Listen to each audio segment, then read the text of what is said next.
The devil's work, a different perspective on sociopathy, narcissism, and the human soul.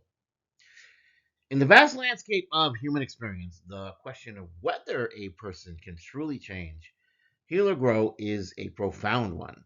However, there are certain individuals whose behavior raises a more unsettling question. Can a person be so morally bankrupt, so fundamentally altered that they no longer possess the will or potential for growth? According to some teachings, this question delves into deeper spiritual forces at play, where individuals have lost their connection to God and they become agents of evil, chaos, and destruction. The behavior of psychopaths, sociopaths, and narcissists can be viewed not merely as psychological disorders, but as manifestations of a darker spiritual entity, one that mirrors the power dynamics between angels and demons in a worldview held by Gnostics. So let's talk about Gnostic dualism. The Gnostics, an ancient religion and philosophical movement, believed that the material world was created by a false god, whom they called the Demiurge. The Demiurge is said to have trapped the human soul in a cycle of suffering and ignorance, but in this view, the soul's true purpose was to seek enlightenment and reunite with the divine realm of light. This may be connected to sometimes to the female essence of God, Sophia, of wisdom. Therefore, if the soul is bound to a cycle of suffering and illusion, the key to liberation is gnosis, or spiritual knowledge, which allows the soul to transcend the material world and return to the divine realm. In the context of sociopaths, psychopaths, and narcissists, the Gnostic perspective is illuminating because these individuals are often seen as spiritually blind, their souls corrupted by their desire for power, control, manipulation. Just as the demiurge keeps the human soul trapped in ignorance, these individuals, these sociopaths, want to keep humans trapped in a cycle of manipulation, trauma, and pain. They possess no true will of their own, but instead they serve a darker force, much like how the demons serve the devil. They act not out of a desire for personal growth, but in service to their twisted need for control, domination, and destruction. So let's talk about the vessel and the entity, the corruption of the human soul. The metaphor of the vessel is central to understanding the Gnostic soul. In Gnostic thought, the soul is a divine spark imprisoned in a material body. This vessel is meant to house the soul and allow it to experience the world, grow, and seek enlightenment. However, when the soul becomes corrupted, either through ignorance, greed, or an unwillingness to seek the truth, it becomes vulnerable to possession by darker forces. A sociopath or narcissist, in this sense, can be understood as a person who has sold their soul long ago. The original essence of the person has been overtaken by a demonic force that fills the vessel and controls it. This entity no longer has the capacity for empathy, growth, or spiritual enlightenment. Rather, it seeks to only serve the will of its master, the devil, the adversary, or the demiurge, by manipulating, deceiving, and ultimately destroying others. Such individuals live in a constant pursuit of their own desires at the expense of everyone around them. They have no true spiritual identity, only the reflection of a force that seeks to cause harm and suffering. Gnostics have believed that the human soul could fall victim to such forces, becoming an instrument of the demiurge's will. This fall into darkness represents not just the loss of enlightenment, but the complete subjugation of the soul to a power that denies the true divine nature of humanity. Sociopaths may embody the worst of this corruption, serving as earthly agents of demonic influence, whether they recognize it actively or not. So let's talk about manipulation and gaslighting. One of the key tactics used by sociopaths and narcissists is manipulation. These individuals often engage in what is commonly referred to as gaslighting, which is a form of psychological manipulation where the victim is made to question their own sanity, their own perception of reality. In Gnostic terms, this is akin to falsehoods propagated by the demiurge, who clouds the true nature of existence with illusions and false beliefs. The sociopath or narcissist creates a smoke and mirrors reality, one that keeps the victim off balance and questioning their very own experiences.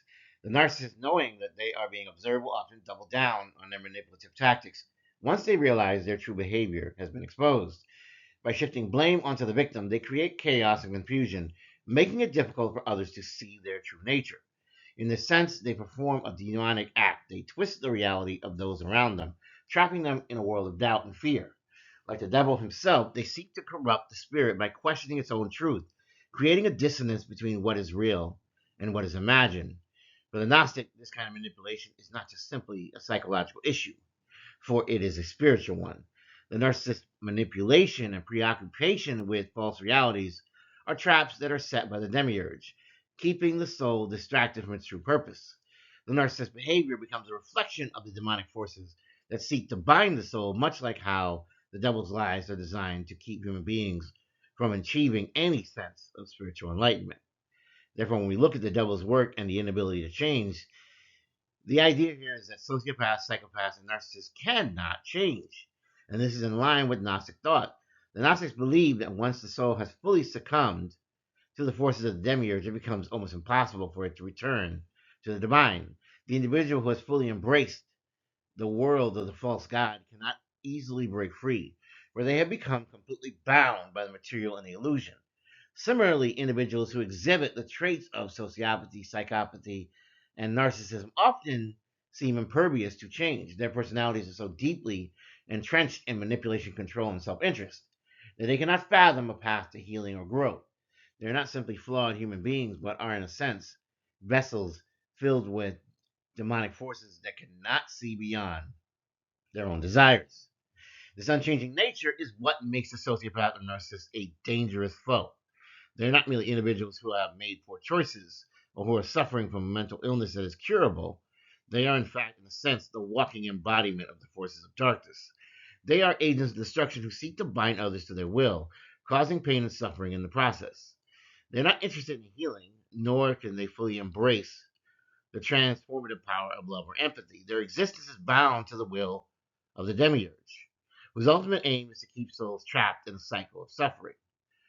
In conclusion, we have pitted here the earth angel versus the earth demon.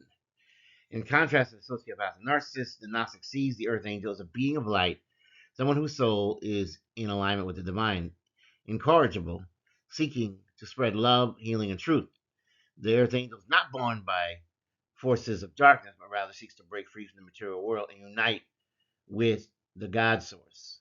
These earth angels face a profound struggle, for the forces of darkness are ever present, seeking to bind and corrupt those who walk in the light. They want them working for the other team. The battle between the earth angel and the earth demon is a spiritual one played out in manipulation, control, and suffering. Sociopaths, narcissists, and other dark forces bring this into the world regularly. The work of the devil, as understood by Gnostics, is to keep souls trapped in the illusion of the material world, while the work of the earth angel is to break free, to awaken from the truth, and to guide others towards freedom. This is an eternal struggle, and it defines human existence, a struggle between light and darkness, between love and destruction, between the soul's true potential and its enslavement by forces that are utterly beyond its control. If you like this message, please like, share, and subscribe. If you're new here, this is a safe space. All are welcome. If you're returning, I'm glad that you're back. In the name of the Most High God, I wish you health, wealth, prosperity, and abundance, blessings, and protection. Should you so deserve it, be mindful again that there are forces at play. Do not fall prey to them.